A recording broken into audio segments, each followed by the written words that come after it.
Bill number 9217, an ordinance concerning subdivision and development, adequate public facilities, school utilization chart. Thank you. This is just for discussion and vote. Okay, this is just, we're just having discussion and vote here. The administration, Ms. Schultz?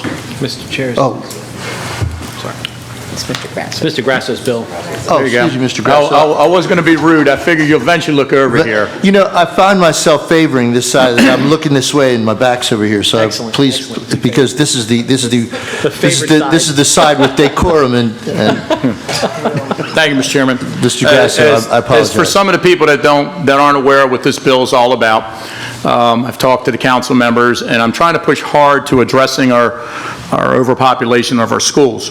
So the way the current law is right now, that if a school utilization chart is at 100% or less, a developer can move forward to build a development. Even though it may be one seat under in that school, that development could be 1,300 houses and wind up putting 2,000 kids in that school system, they'll still be able to move forward with this. So what I did is I've kind of adopted two ways to handle this. And the first bill was to take the 100% capacity on the schools that are going to be affected by a development and knock it down to 95%. So if you got a 500 capacity school, you're talking about having a 25-seat buffer, whereas now we don't have any. Now, this is not the silver bullet that's going to correct the problem. The second piece of legislation that's coming out, and I'll say to all you folks that support this, stay tuned, this will address the problem. And with council support, we'll be moving, I believe, this county in the right direction. So this bill alone is just to give us a little bit of cushion to what we've got now at 100% to take the capacity of the school and reduce it now to 95%. And that's pretty much it. Thank you, Mr. Chairman. Thank you, Mr. Grasso. Administration now. Administration, Ms. Schultz? I can just voice that the administration continues to have concerns with this bill, as we did earlier this year, because the development should be regulated and legislated through the general development plan. And I'm gonna chime. Mr. Smith, go ahead. I was just going to ask Mr. Cheknovich if I had asked him 2 weeks ago if he could validate the numbers on that school utilization chart to make a determination if those school numbers were correct. Well, the chart Alex Cheknovich, Chief Operating Officer, Anne Arundel County Public Schools, well, the numbers you're referencing are not part and parcel to the bill before you tonight. They'll be relative to the January bill. Those numbers on that chart that will come before you in January are in fact correct. So they are correct? Yes, sir. Thank you. Chairman. Mr. Grasso? Once again, I'm gonna take a stab at the administration, but it is what it is, and it's the truth. We've got a problem, and everybody realizes that we have a problem, and the answer to the administration is just take the can and keep kicking it down the road. They've proposed nothing. In fact, they haven't tried to do anything to slow down the problem that we are having in our schools being overcrowded. And the fact of the matter is, we all know what the real issue is, where the campaign contributions are. We know that's what it is. You don't have to take my word for it. Just go look at who's getting what from who. And you're going to vote in that direction of what you're going to believe. As everybody knows, that I introduced legislation before to stop all upzoning throughout Anne Arundel County until the general development plan was done. So we don't go along like a bunch of buffoons in the dark trying to figure out how this county is growing.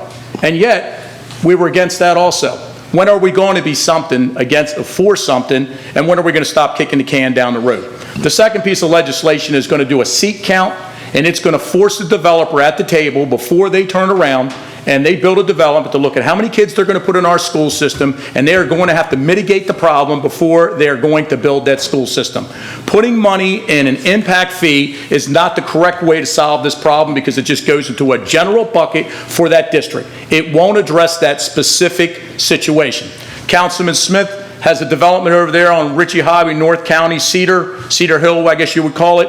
It's looking to put 1,300 to 1,400 houses. And you can bank on it that you're going to put 2.2 kids in every one of those houses, and that the development has not even been mentioned. Nothing has been mentioned about building a school, nor have they provided any kind of land to do this. And so, once again, administration, when will they support something that is to protect the kids from being overcrowded? I guess we'll see.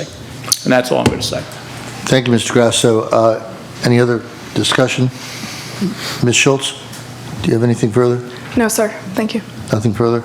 I understand there is a council amendment I'm sorry. Madam Secretary, please read the title of the bill. No, I'm going to read the title of the amendment.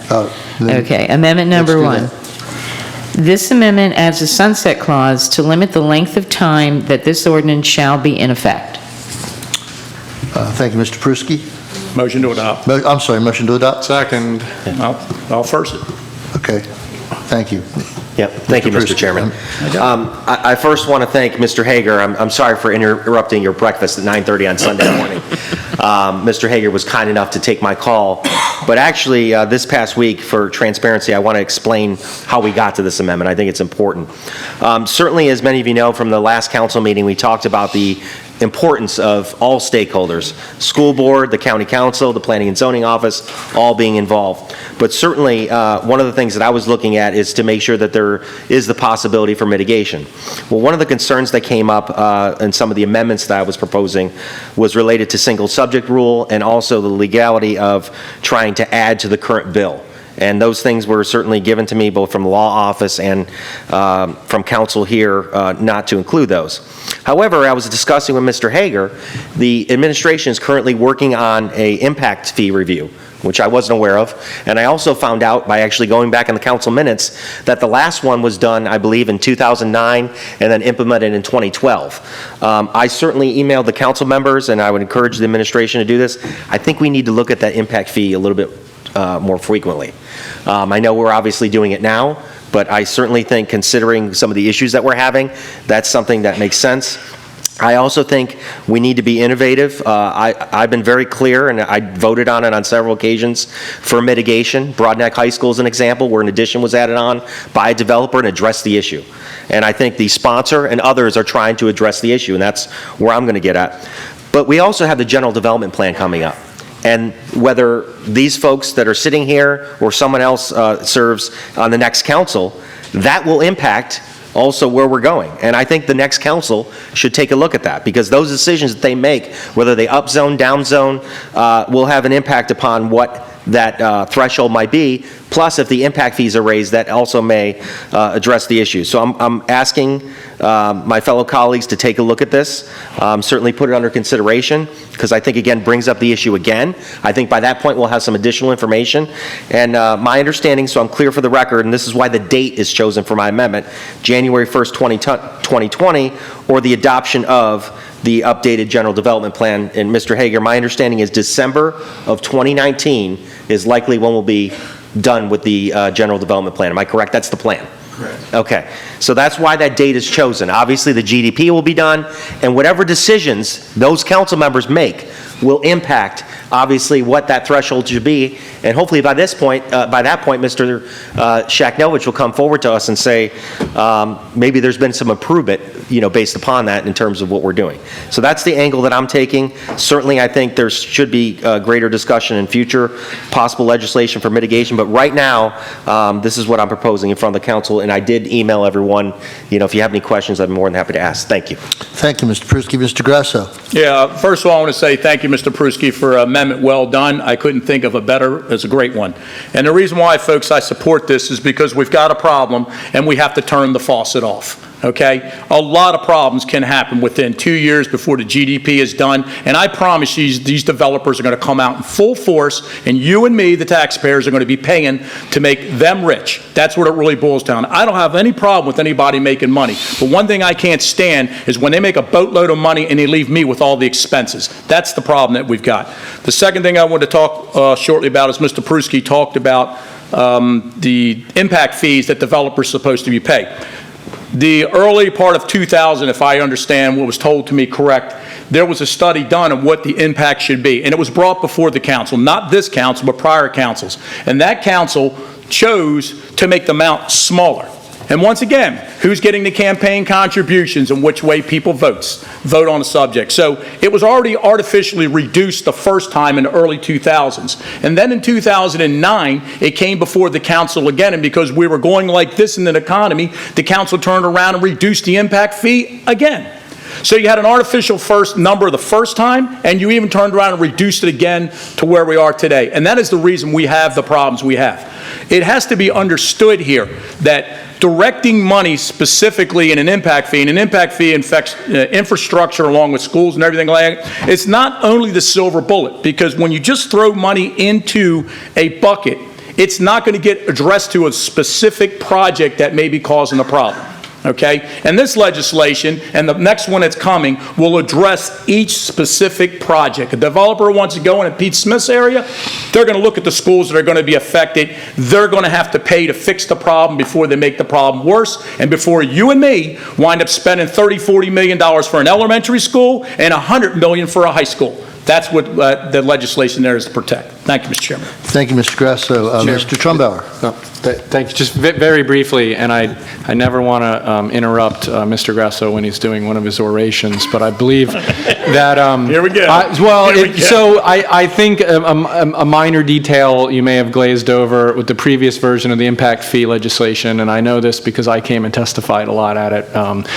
The bill that former council passed reduced the impact fee for, I think, a year, but then it phased in increases, so when it was fully phased in, it was higher. Is that correct, Ms. Tate? The end result was the fees were phased in to be 80% of the fee that was recommended by the consultant But that was a higher... It was higher. Yeah. The impact fees have gone up since the early 2000s. They just didn't go up quite as much as what the consultants were telling us. Yeah. that So anyway, Mr. Grasso was correct. They did go down before they went up.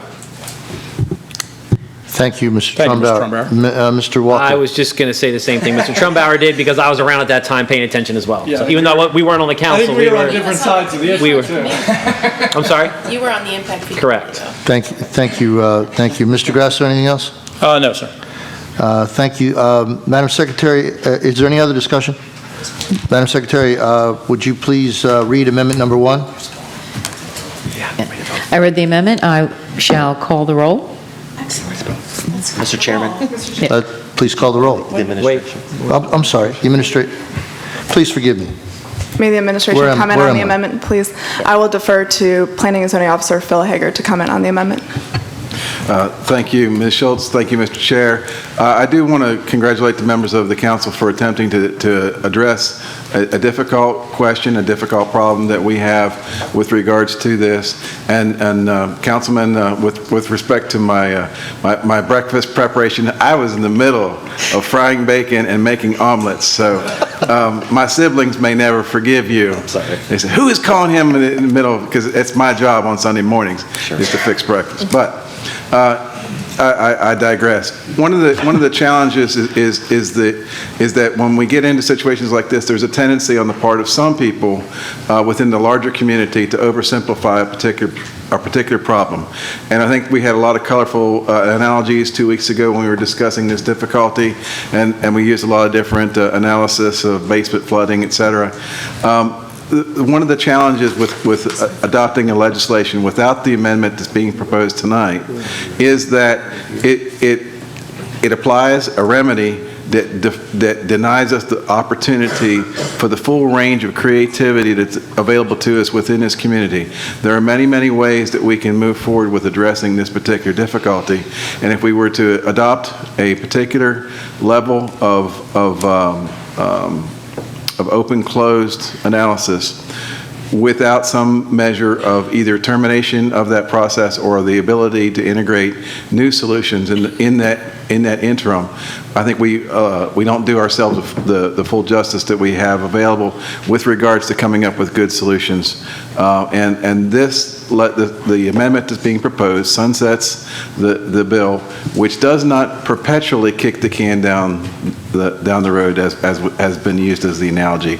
It does sunset that can kicking, and hopefully by then we will have a better opportunity to have more solutions available to us and more tools in our toolbox that this issue will not be the one that we're wrestling with today. Mr. Chair.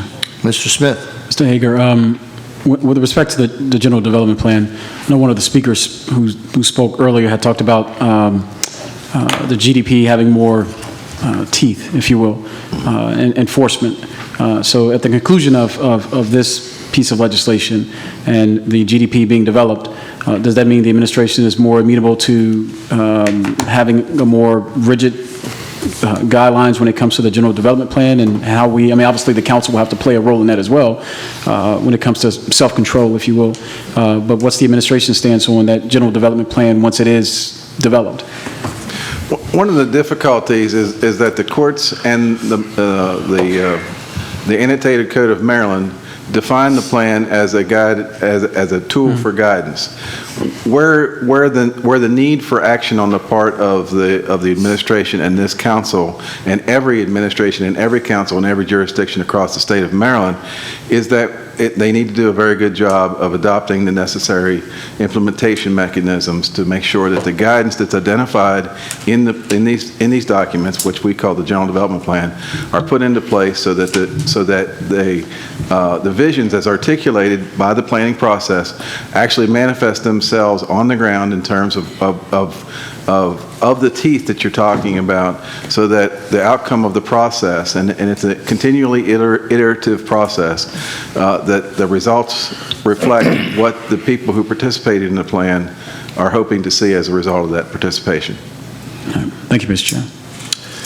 Thank you, Mr. Fink. No? No. Oh, anything else? Then, Madam Secretary, please call the roll on amendment number 1. Mr. Walker. Aye. Mr. Smith. Aye. Mr. Grasso. Aye. Mr. Fink. Just because I vote against all sunset amendments, I'm going to vote no. Mr. Pruski. Aye. Mr. Trumbauer. Aye. And Mr. Peruka. Aye. 6 in the affirmative, 1 in the negative. Amendment number 1 is adopted.